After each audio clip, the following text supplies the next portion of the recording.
And welcome back. We are now joined by Peggy and Shannon here to shine light on Parkinson Awareness Day. You guys, welcome to the show. Thank you. Thank you. So let's talk about Parkinson's. What is it, and what is the importance of bringing light to this on April, the month of April? It's a movement disorder, and it's a debilitating disease, and it tends to affect about 200,000 people in America.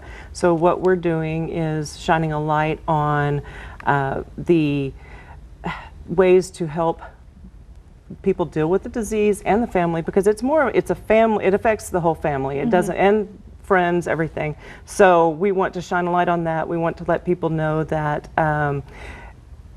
they're not alone, and there's a group out there that's experiencing the same things, and they want to grab on and help you, guide you through. Yeah. Right. So what are some common misconceptions about Parkinson's that the people really don't know about? Many times people's first reaction when they're diagnosed with Parkinson's is denial.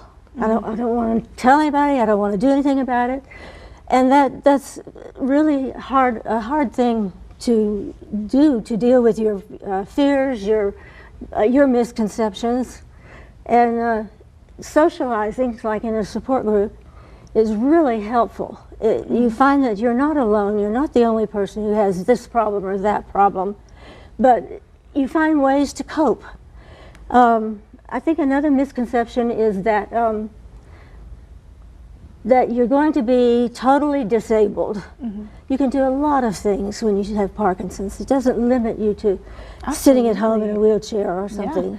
No, absolutely. Our meteorologist here, Trey Mining, we had a whole segment on at 25 News Extra on him living with Parkinson's, and it was a beautiful segment done by our anchor, Carolina Estrain. And so speaking of, we are in April, speaking of Parkinson's, we have a wonderful event here to raise awareness. So tell me a little bit about this event. So on April 25th at the Citizens Healthplex, we are going to, from 10 to 1, we're going to have different breakout sessions and talking about different aspects of the disease and ways to cope. And what we'd like is to bring people together that may not come to, we have a Parkinson support group that meets on the third Wednesday of every month.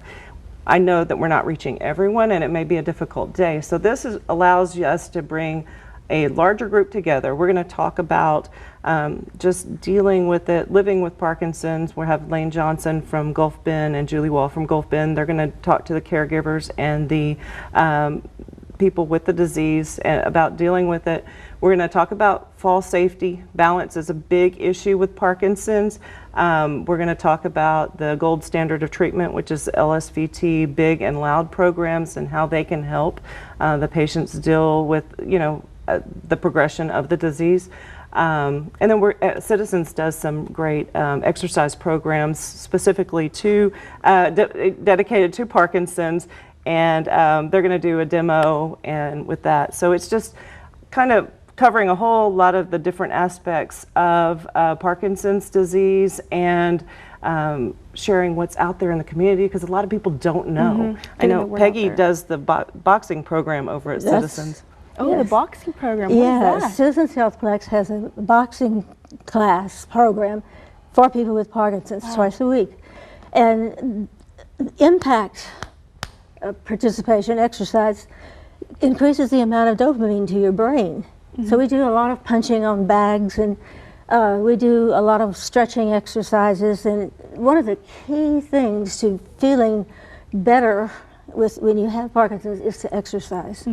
And so that program is really great for that. Yeah, the Parkinson's Foundation said that those who exercise 2.5 hours per week, it slows down the progression of the disease. And so it's really good to do some form of exercise.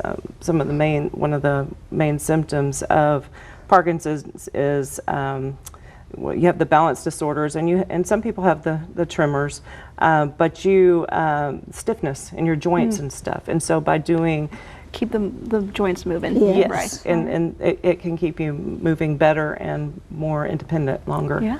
Well, ladies, let's remind people one more time about this event. It's going to be on April 25th from 10 a.m. to 1.